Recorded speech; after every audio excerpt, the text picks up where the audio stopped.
Hello, good evening, नमस्कार। आज हम हिंदी का बहुत ही अच्छा टॉपिक कर रहे हैं। रस। रस जो है वो क्या होते हैं, किस धातु से निकला है, किस आचार्य ने कितने रस माने हैं और इनके स्थायी भाव क्या हैं, वो सब हम इस वीडियो में डिस्कस करेंगे।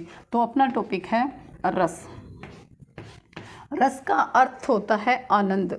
यानी किसी भी काव्य को जब हम पढ़ते हैं तो हमें जिस आनंद की अनुभूति होती है वही रस होता है।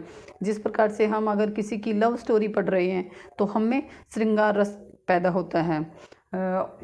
अगर हम किसी बच्चे को देखते हैं, छोटे बच्चे को, तो अपने आप ही ऑटोमेटिक ही हमारे मन में उस बच्चे के प्रति वात्सल्य भाव जागृत हो जाता है। तो जो ये जितने रस बताए गए हैं उतने ही स्थायी भाव हैं। तो रस जो है वो श्री धातु से निकला है और श्री का अर्थ होता है बहना या बहते रहना। बहना या बहते रहना यानी जो आनंद है वो हमारे अंदर बहता रहता है। हृदय में हमारे सब कुछ है, ये सारे के सारे स्थायी भाव, लेकिन वो समय के अकॉर्डिंग या परिस्थितियों के अकॉर्डिंग वो ऑटोमेटिक ही मतलब वो उत्पन्न हो जाते हैं। तो श्री धातु से निकला है और इसका अर्थ है बहना। आचार्य भरत मुनि थे पहली सदी में। भरत मुनि यानी आज से लगभग 2200-2300 साल पहले, पहली सदी में भरत मुनि ने एक रचना लिखी थी, नाट्य शास्त्र। नाट्य शास्त्र, इसमें इन्होंने रस की संख्या 8 बताई थी। यानी भरत मुनि के अकॉर्डिंग रस जो थे वो 8 थे। सूरदास के अकॉर्डिंग, सूरदास ने रस 11 माने हैं, 11 रस माने हैं। तो ये 11 की 11 रस हम पढ़ेंगे, इसके स्थायी भाव पढ़ेंगे कि किस रस का क्या स्थायी भाव था। तो रस है, पहला रस है श्रृंगार रस। श्रृंगार रस। दूसरा है हास्य रस, हास रस। तीसरा है करुण रस। चौथा है वीर रस। पांचवा है रौद्र रस, रौद्र रस। छठा है पांचवा वीर रस, रौद्र रस, भयानक रस, ये भी रस होता है। सातवां है विभत्स रस, विभत्स रस। छठा सातवां आठवां है अद्भुत रस, अद्भुत रस। नौवां है शांत रस, शांत। 10वां है वात्सल रस, वात्सल्य। और 11वां है भक्ति रस, भक्ति रस। ये 11 के 11 क्या है, रस हैं। ये 11 रस है और 11 ही इनके स्थायी भाव है।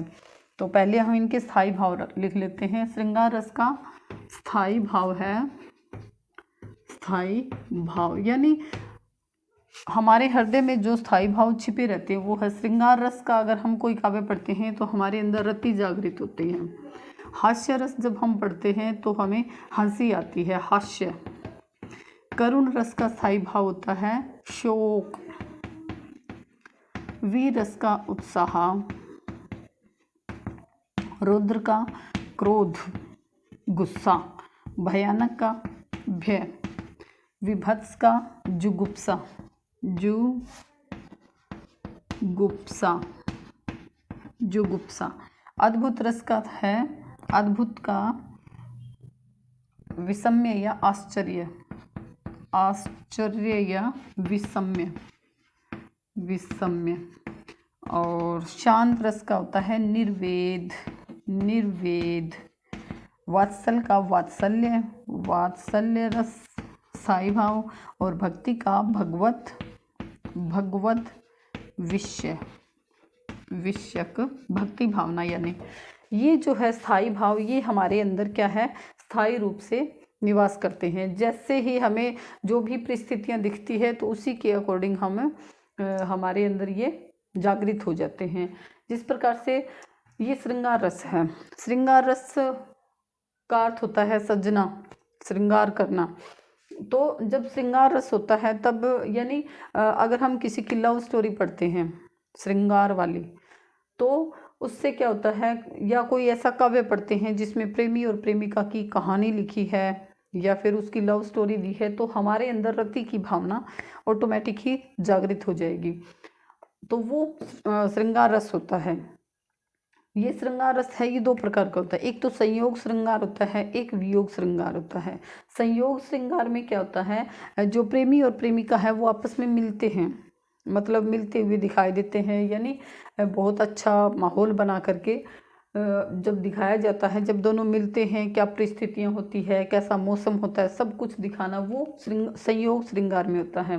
वियोग श्रृंगार में क्या होता है, इसमें वियोग यानी प्रेमी और प्रेमिका का बिछुड़ना होता है। किस प्रकार से बेचारे दोनों बिछुड़ जाते हैं, जो जैसे हम फिल्मों में देखते हैं हीरो हीरोइन को, तो वो मिलना जो होता है वो संयोग श्रृंगार, और बिछुड़ना जो होता है वो वियोग श्रृंगार होता है। जिस प्रकार से हम फिल्म देखते हैं तो हमारे अंदर हम जो ऐसा कुछ सीन देखते हैं फिल्मों का, तो उस समय हमें जो भाव होता है वो रति भाव जागृत होता है। अब है हास्य यानी हंसना, हंसी मजाक। तो जिस प्रकार से हम कोई ऐसा हास्य कविता पढ़ते हैं, जैसे सुरेंद्र शर्मा की कविता सुनते हैं हम, तो हंसी आती है। तो ऐसा काव्य जिसको सुनकर या देखकर या पढ़ करके हंसी आए, जिस प्रकार से सर्कस का जोकर होता है, जोकर को देखकर हंसी आती है, तो उस समय जो स्थायी भाव होता है वो हास्य, वो परिस्थितियों के अकॉर्डिंग ऑटोमेटिक ही ये जागृत हो जाता है। अब है 3 नंबर करुण रस। करुण में होता है शोक। शोक यानी शोक होता है दुख का प्रतीक। जिस प्रकार से अपना कोई गुजर जाता है तो हमें दुख होता है, तो उस समय क्या है, हमारे अंदर करुण रस बहता है। और शोक जो है वो स्थायी भाव है। ये उस परिस्थिति को देख करके या फिर उस माहौल को देख करके हमें पैदा हुआ है, तो ये करुण रस है, इसमें शोक स्थायी भाव है। उत्साह होता है वीर रस में।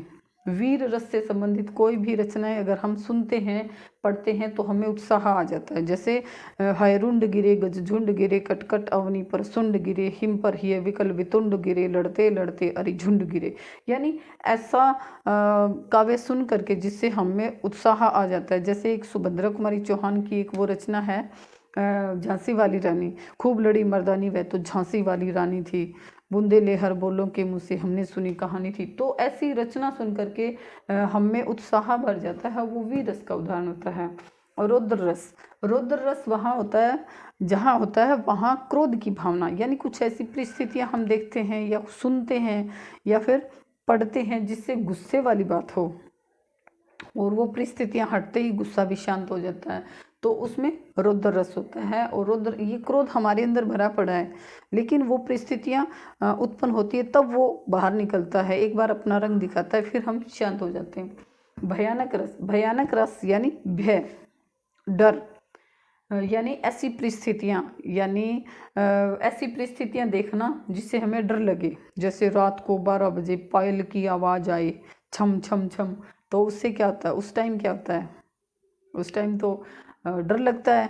और अगर दिन में जब पायल की आवाज़ बजती है तब हमें अच्छा लगता है। तो ये भयानक रस का उदाहरण हम। विभत्स रस होता है जुगुप्सा। विभत्स यानी घृणा, जुगुप्सा या घृणा भी होती है इसमें। यानी कुछ ऐसी परिस्थितियाँ देखना, जैसे कोई जानवर मरा पड़ा है, उसको कौवे नोच रहे हैं, तो कुछ ऐसा देखना जिससे हमें घृणा होती है, वो विभत्स रस में आता है। अद्भुत रस, अद्भुत का अर्थ होता है आश्चर्य, यानी ऐसी परिस्थिति देखना या कुछ ऐसा पढ़ना या सुनना जिससे हमें आश्चर्य हो। जैसे हमारे फ्रेंड सर्कल का कोई बंदा है, वो बिल्कुल शांत रहता है, और जैसे ही है ना स्कूल में कोई फंक्शन होता है तो वो लड़का इतना डांस करता है, तो हम उसको देख करके आश्चर्यचकित हो जाते हैं। तो वो क्या होता है, अद्भुत रस का उदाहरण होता है। और हमारे अंदर क्या छिपा पड़ा था, आश्चर्य, उसको देख करके अरे वाह ये इतना एक्टिव, तो वो आश्चर्य रस का हो जाएगा। अब है शांत रस यानी जहाँ पे जैसे ये चलती है आरती वगैरह है, या कोई भजन चलता है, या फिर हम मंदिर में जाते हैं तो बिल्कुल शांत माहौल होता है। तो ऐसे जैसे ए मालिक तेरे बंदे, हम कुछ ऐसा पढ़ते हैं या सुनते हैं तब हमें शांति का अनुभव होता है। इनमें से कुछ भी जागृत ना हो, वहाँ शांति होती है, तो वो शांत रस का उदाहरण हो गया। वात्सल रस सबसे इम्पोर्टेंट है। वात्सल रस वात्सल और श्रृंगार रस जो है ये सबसे इम्पोर्टेंट है। वात्सल रस जो है वो रस होता है जब माता पिता अपने बच्चों को प्रेम करना, यानी जब माता पिता के मन में अपने बच्चों के प्रति जो भावना, छोटे बच्चों को देख करके हमें हमारे अंदर जो भाव जागृत होता है वो वात्सल रस होता है। किसी छोटे बच्चे को देखते हैं तो हम उसको देख करके ना मतलब तुतला के बोलते हैं, उसको बुलाते हैं, उसको खिलाते हैं, उछालते हैं, तो वो सारे का सारा जो भाव है वो हमारे अंदर भरा पड़ा है, वो वात्सल रस है। और जब वो बच्चा नहीं होता तो वो वात्सल रस हमारा गायब हो जाता है। तो यही क्या होती है, ये वात्सल स्थायी भाव है। अब है भक्ति रस।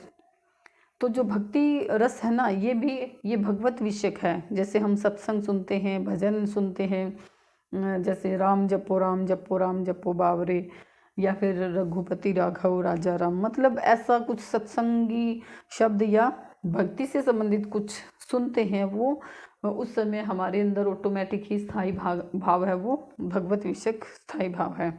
तो हमने रस 11 के 11 रस पढ़ लिए हैं, इनके स्थायी भाव भी पढ़ लिए, इनको समझ भी लिया है। एक वीडियो और बनाएंगे जिसमें हम जो रस है उसको पूरा एक्सप्लेन कर देंगे। तो आशा करूँगी आपको ये वीडियो अच्छी लगी होगी। इस वीडियो को बार बार देखें, लाइक करें, शेयर करें एंड कमेंट करें। Thanks, have a good day.